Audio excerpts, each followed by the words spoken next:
নমস্কার, Surajit academy YouTube চ্যানেলে আপনাকে স্বাগত জানাই। আজকে ডেটে দাঁড়িয়ে বাংলা আবাস যোজনা সংক্রান্ত যে গুরুত্বপূর্ণ আপডেট রয়েছে আপনাদেরকে সেই আপডেট দিতে চলেছি। তবে তার আগে প্রথমত যে আপডেটটা আপনাদেরকে দেব, যেটা অত্যন্ত ভয়ঙ্কর, যেটা আপনাকে অত্যন্ত সতর্ক থাকতে হবে।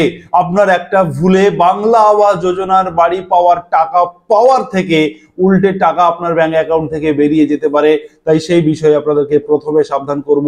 বাংলা আবাস যোজনার যাদের এলিজিবল লিস্টে যাদের নাম রয়েছে আপনারা সতর্ক থাকবেন, সেই বিষয়ে আপনাদেরকে একটি সাবধানতামূলক একটি বার্তা আপনাদেরকে দেব। 2 নম্বরে বলবো, আজকে ডেটে দাঁড়িয়ে বাংলা আবাস যোজনা সংক্রান্ত কি কর্মকাণ্ড চলছে অফিসিয়াল ভাবে সেটা আপনাদেরকে ক্লিয়ার করব। এবং 3 নম্বরে বলবো ফাইনালি কবে থেকে আপনারা ব্যাংক অ্যাকাউন্টে বাংলা আবাস যোজনা সংক্রান্ত টাকা পেতে চলেছেন সেই বিষয়টাও ক্লিয়ার করব। প্রথমত আপনাদেরকে বাংলা আবাস যোজনা সংক্রান্ত একটা সাবধানতা বিষয় বলে রাখি।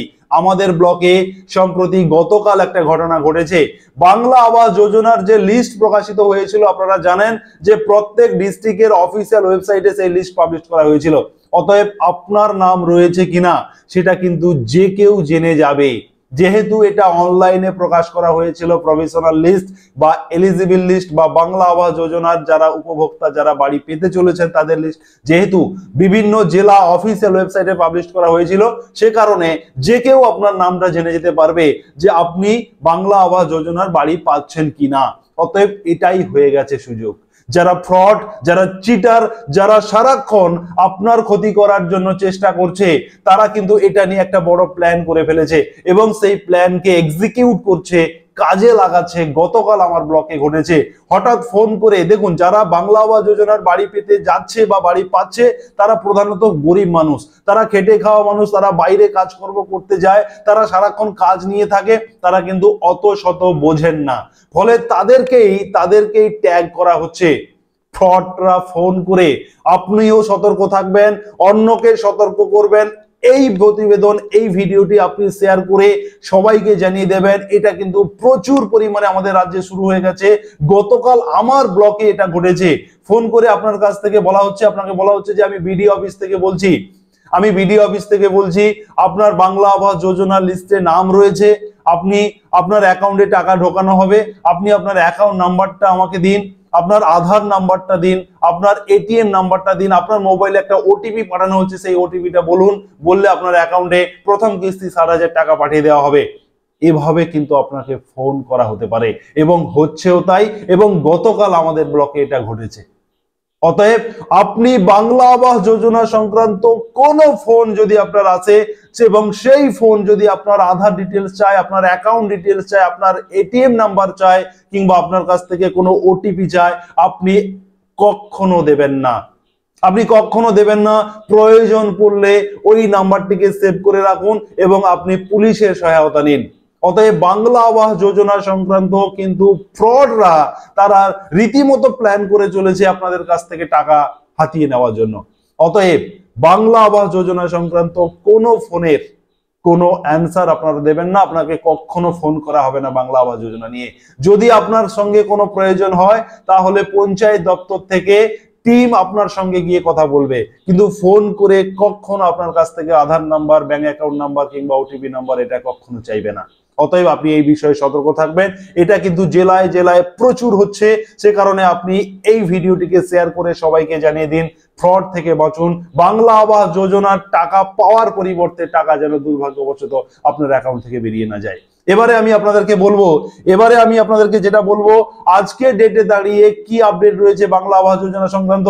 দেখুন, আপনাদের 3 তারিখ পর্যন্ত প্রত্যেকটা জেলা অফিসে, জেলা ওয়েবসাইটে আপনাদের নাম প্রকাশিত করা হয়েছিল এবং সেখানে পরিষ্কার করে উল্লেখ করা রয়েছে যে যদি এই লিস্ট সংক্রান্ত কারোর কোনো অভিযোগ থাকে তাহলে আপনাকে 3 ডিসেম্বরের মধ্যে অভিযোগ করতে হবে। এবং আজকের 4 তারিখ, আজকের ডেটে দাঁড়িয়ে কিন্তু সেই অভিযোগ করার টাইম চলে গেছে। অতএব এই মুহূর্তে যারা যোগ্য লিস্টে যাদের নাম রয়েছে আপনারা কিন্তু ফাইনালি বাংলা আবাস যোজনার 1,20,000 টাকার বাড়ি পেতে চলেছেন। তবে এখানে একটু বলে রাখি, আপনারা জানেন ডিস্ট্রিক্ট অফিসে 3টি ক্যাটাগরিতে ভাগ করা হয়েছিল উপভোক্তাদের। প্রথমত ছিল এলিজিবল, দ্বিতীয়ত ছিল ইনএলিজিবল এবং তৃতীয়ত ছিল ইনঅ্যাক্টিভ।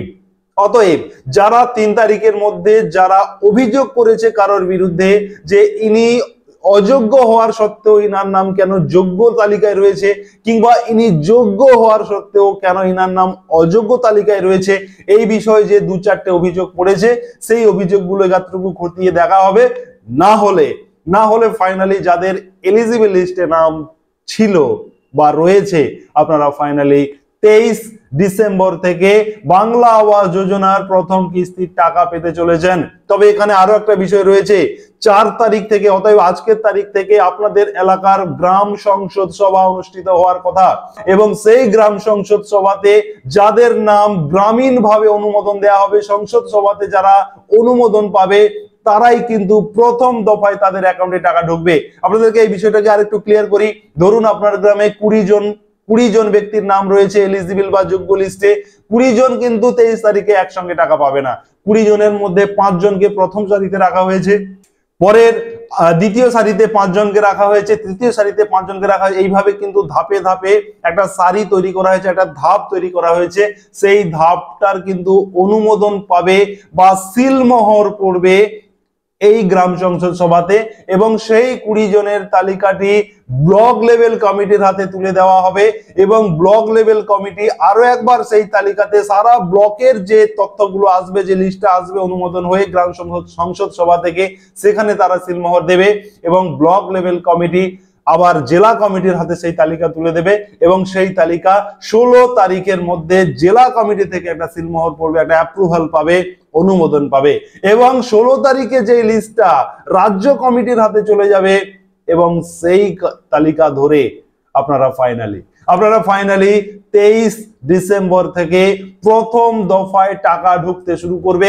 যদিও মাননীয় মুখ্যমন্ত্রী বলেছিলেন 15 তারিখ থেকে কিন্তু টাকা ঢোকার কথা, কিন্তু তা হবে না, কারণ এটা একটা লং প্রসেস রয়েছে। 15 তারিখ থেকে আপনারা কখনো টাকা পাবেন না। আপনারা কিন্তু ফাইনালি পরবর্তী যে অর্ডার প্রকাশিত হয়েছিল পঞ্চায়েত ডিপার্টমেন্ট থেকে, সেই অর্ডার অনুযায়ী 23 তারিখ থেকে কিন্তু আপনারা বাংলা আবাস যোজনার প্রথম কিস্তির টাকা 60,000 এবং দ্বিতীয় কিস্তিতে 40,000 এবং তৃতীয়তে 20,000, অথবা প্রথম কিস্তিতে 60,000 এবং দ্বিতীয় কিস্তিতেও আপনারা 60,000 পেয়ে যেতে পারেন। অতএব এইভাবে কিন্তু আপনাকে একসঙ্গে টাকা দেওয়া হবে না। অতএব এই প্রতিবেদনটি এই মুহূর্তে অত্যন্ত গুরুত্বপূর্ণ। আপনারা কিন্তু সতর্ক থাকবেন। প্রথমে আমি যেটা বলেছিলাম যে সতর্ক থাকবেন, কখনো কোনো ফোন এলে বাংলা আবাস যোজনা সংক্রান্ত আপনি কোনো উত্তর দেবেন না। আর এই বিষয়ে কোনো সরকারি অফিসও আপনাকে ফোন করে কখনো আপনার কাছ থেকে কোনো পার্সোনাল ডিটেইলস চাইবে না ফোন কলের মাধ্যমে। অতএব এই বিষয়টা সতর্ক থাকবেন, এবং সবাইকে এই গুরুত্বপূর্ণ প্রতিবেদনটি শেয়ার করে সবাইকে জানিয়ে দিতে সাহায্য করুন। সুরজিৎ একাডেমি ইউটিউব চ্যানেলকে সাবস্ক্রাইব করে রাখুন, নোটিফিকেশন বেল বাটন অন করুন, এবং আপনার বন্ধু বান্ধবদের শেয়ার করে সবাইকে জানিয়ে দিতে সাহায্য করবেন। ধন্যবাদ।